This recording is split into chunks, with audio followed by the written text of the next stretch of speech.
Welcome back to another Diecast Showcase, and today I'm actually going to be reviewing something I already opened. It is the first Hot Wheels collector's set, diorama set, whatever you want to call it, for 2025. It is the Track Day set.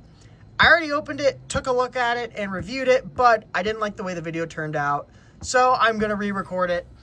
The only thing you don't get to see is the packaging. However, I'm going to do a quick walkthrough of the package with screenshots from my original take of the video right now.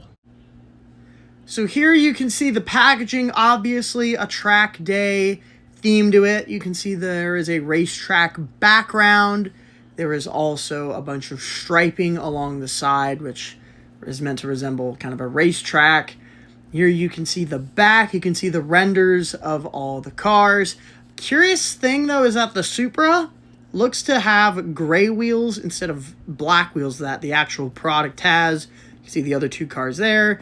Here's the hauler. The hauler is right there as well. It's the render of the hauler. There's the UPC if you want to try and find this in stores, if you even want to buy it. And there's the price tag showing I did find this at TJ Maxx, which I was very surprised to find there. One of the big points I want to make about this video is obviously what I just showed.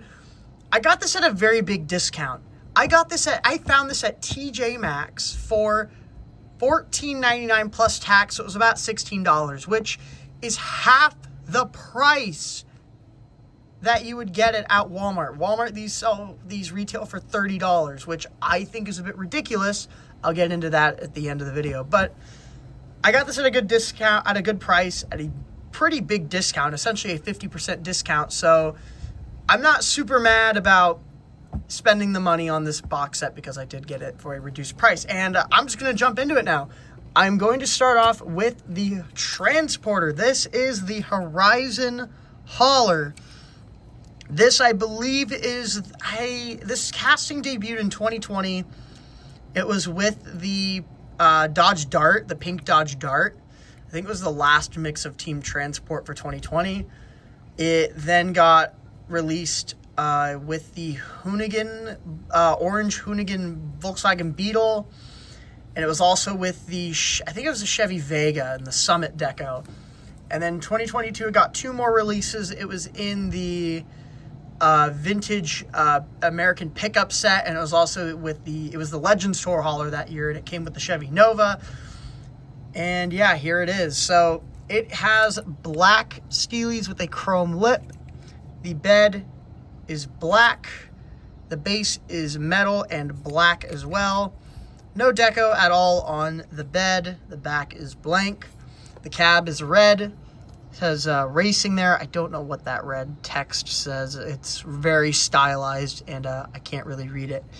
Got a Hot Wheels logo up there with some black stripes running down the side.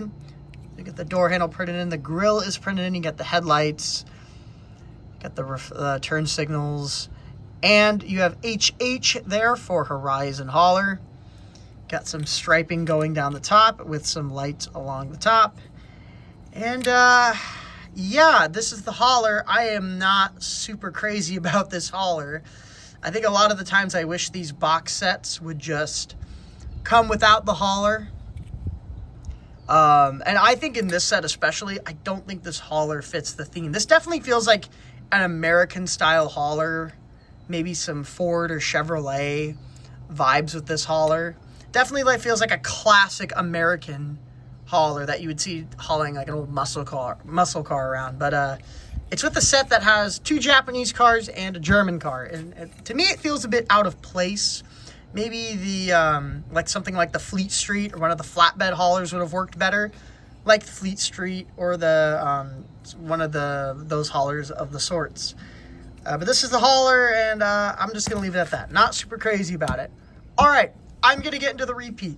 This is another thing I really want to talk about with these box sets, is that you are paying $30, and yet one of the cars is a re-release. Now, this is the custom Datsun 240Z. This casting debuted in 2017.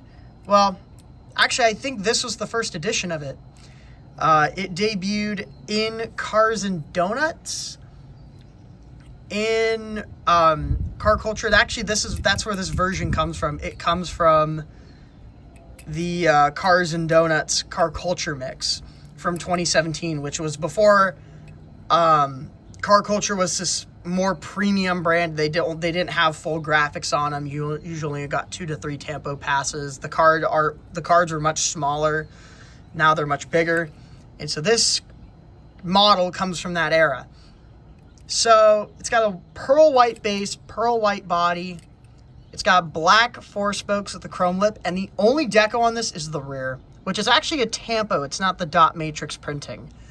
I don't actually have the original version in my collection. I do believe it came from Cars and Donuts back in 2017. And yeah, it is a repeat. I don't have the original version, and I will say this is like one of the few times I will give the repeat a pass because this is a fairly older release. It's possible a lot of collectors that are collecting now weren't collecting back in 2017 when this originally dropped. And I think this is a very good looking version of this model in this pearl white, clean, and it looks really good. So it gives you a second chance to buy it. But sometimes re-releases are a bit iffy because you have like Fast and Furious where they're re-releasing the same car 3-4 times. And it's like, this car isn't even old. Why are we seeing this for the 20,000th time? This one I think is fine, at least to me, but you know, sometimes it's hard to justify re-releases, especially when the price point for these diorama sets is where it is. You expect to get all new cars. But anyway, the last two here are new versions of these cars. Starting off with the 2020 Toyota GR Supra. This casting debuted in the main line in 2021. I want to say it was the J case. It was in white. It got a GameStop exclusive color that year as well, and it moved to premium also in 2021. It was in Slide Street, the first edition of Slide Street. It's been in premium a couple other times. I think it was in Boulevard. There may have been another premium release somewhere, but here it is. It's got the black 10 spokes on there.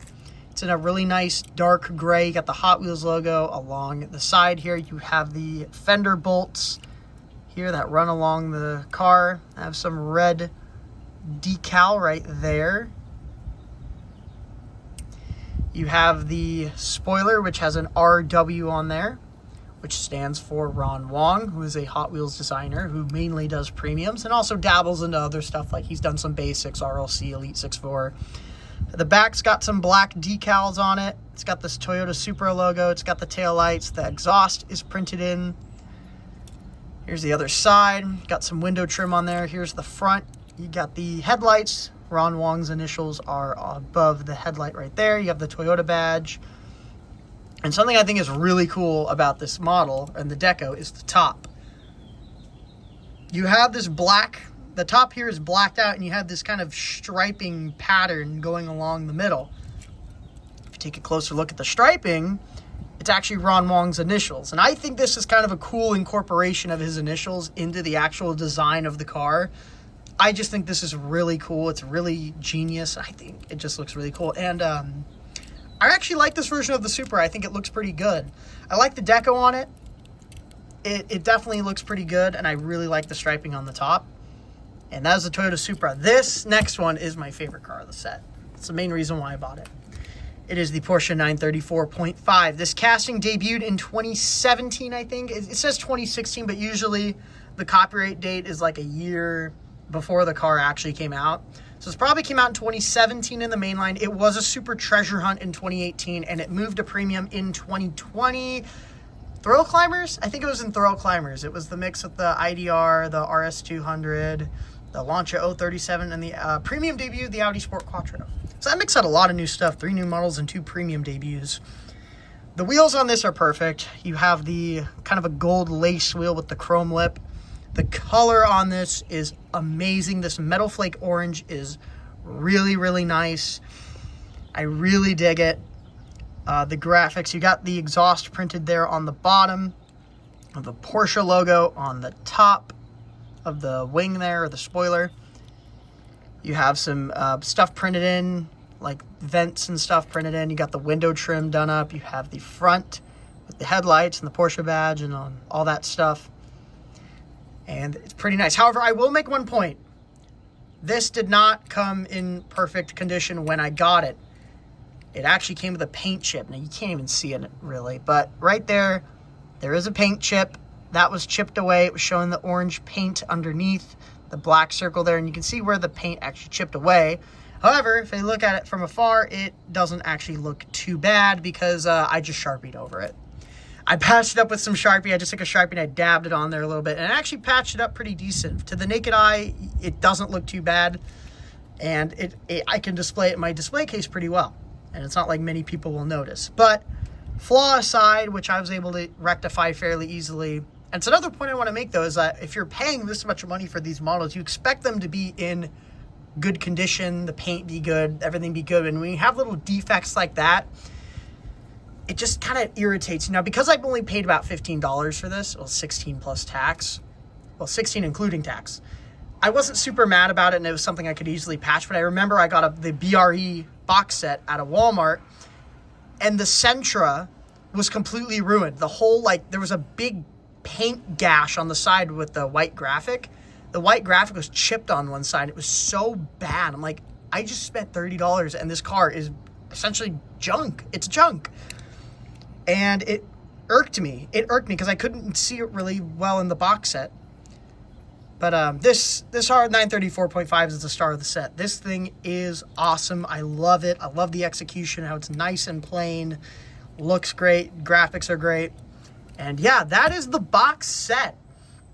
That's what you get in it. And I think it's okay, but I think it could definitely be improved upon. I really think the 930 4.5 is really nice. This thing is amazing. The Supra I like, but I feel like the other two may be a bit out of place. The hauler's definitely out of place. This is, it doesn't quite jive with the other cars.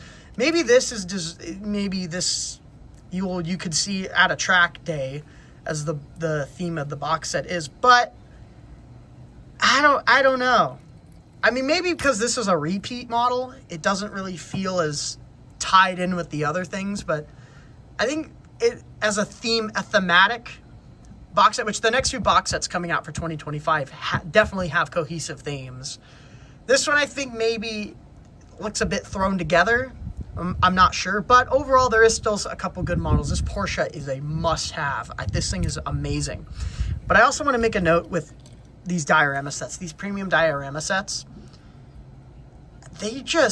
Some of them just don't hit. The problem is that they're so expensive. $30 is a lot of money to be dropping on premium Hot Wheels, especially with a lot of times you get the dot matrix graphics, which I'm going to show an example of with the headlights. See that grain in there? How it looks pixelated and grainy like it's TV static. That is like, you get that, and that quality or that graphics process irks collectors quite a bit. At least some collectors it definitely irks. And a lot of the times, sometimes it just feels like the price you're paying is not worth what product you're receiving.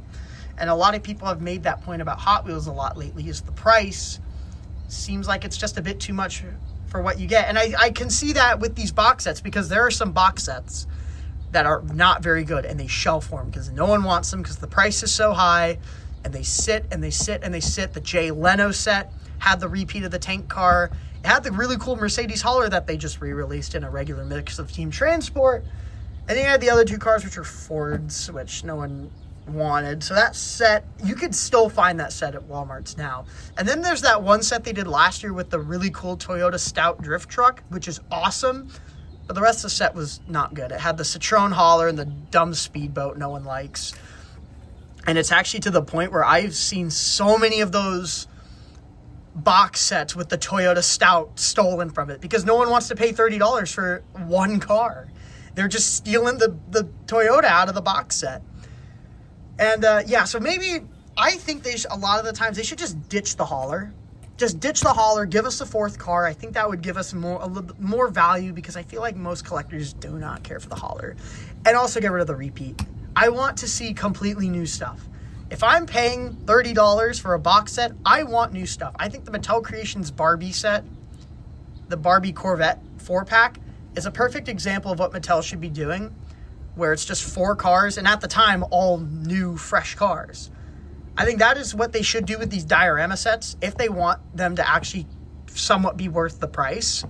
and also to possibly get them flying off the shelves a little faster and to maybe prevent those massive peg warmer ones like the Jay Leno set, like that one with the Toyota drift truck. And yeah, that's all I have to say. I think this box set's okay. I really think this Porsche is awesome, though. Definitely the star of the show, a really nice release, and that's about it. See ya.